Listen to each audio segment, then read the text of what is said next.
Anakin Skywalker freed a Tusken slave years before he ever met a Jedi, and there's one detail in how he does it that most fans completely miss. A Jedi dream before the Jedi. Long before Qui-Gon Jinn ever sets foot on Tatooine, Anakin Skywalker already dreams of being a Jedi. But the dreams matter for why, not what. In it, Anakin doesn't imagine power, combat, or recognition. He imagines using the Force for one purpose only, freeing his mother from slavery. The dream is about liberation, not control. Shmi wakes him and immediately grounds him in reality. There are no Jedi in the Outer Rim. Then she adds something more important. She tells Anakin the galaxy would be better with more people like him, but she also warns him that being too good draws attention, and attention is dangerous for slaves. That exchange defines Anakin's childhood tension perfectly. The instinct to help at the cost of his actions. Here's where things get interesting. If Anakin already understands the danger of doing good, why does he keep doing it anyway? Slavery. It's enforced. Anakin and Shmi aren't just owned on Tatooine, they're controlled. An Ahsoka 222 maintenance droid interrupts their morning to relay Watto's instructions. Both Anakin and Shmi have transmitter chips embedded in their bodies, devices designed to detonate if they attempt to escape. Watto sends Anakin to the Mos Eisley spaceport to collect a shipment while he's away. For a slave child, this is routine work. Until it isn't. Because Mos Eisley is where Anakin encounters something that forces a decision. So how does a powerless child interfere in someone else's bondage without being caught? The moment most fans miss.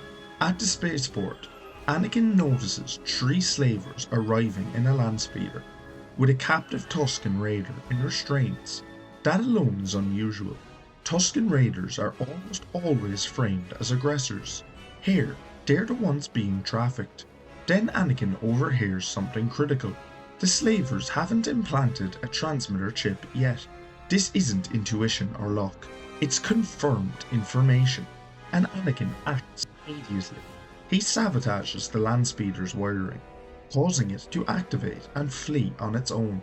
As the slavers chase after their escaping vehicle, Anakin frees the Tusken Raider and tells him to run. When a Nikto slaver confronts him, Anakin lies and sends them in the wrong direction. The Tusken escapes. Anakin walks home afterward.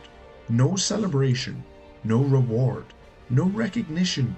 Just the quiet satisfaction of knowing someone else isn't chained anymore. And he does all of this while remaining enslaved himself. This is the part most people overlook. Why does this act, helping a Tusken Raider, matter more than it seems?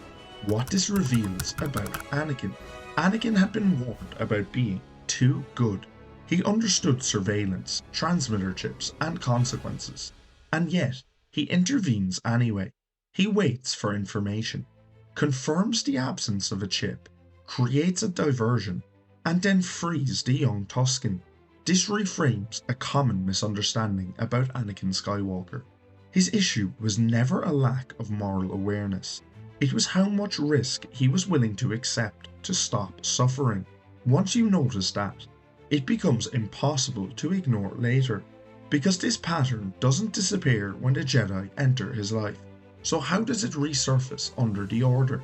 The Tusken connection reframed. In Attack of the Clones, Anakin's massacre of a Tusken village is often treated as his first meaningful interaction with their culture. This childhood moment establishes that Anakin's earliest experience with Tusken Raiders wasn't as an enemy, it was as a liberator. This doesn't excuse what he does later. It contextualizes how far he falls, and it changes how we trace the cause, the lie that protects. When Anakin returns home, Shmi asks if he stayed out of trouble. He says yes. It's a small lie, but an important one. Anakin understands that telling the truth would put his mother at risk, so he withholds it, not for himself, but to protect her. That pattern should sound familiar.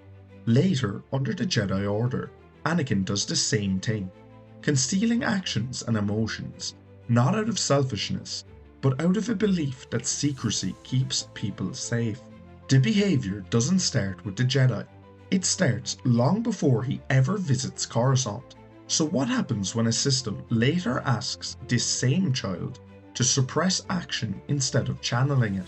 This story shows his instinct to intervene in injustice predates prophecy, training, and expectation, and it reframes his central conflict not as light versus dark, but action versus permission. When systems fail to act, Anakin would act whether he was permitted to or not. That's the tragedy buried in the archive. Most fans ask when Anakin started falling. The better question is, when did the galaxy stop letting him help? If you're enjoying these videos, consider becoming a channel member, and let's uncover the galaxy's greatest secrets together. Thanks for watching.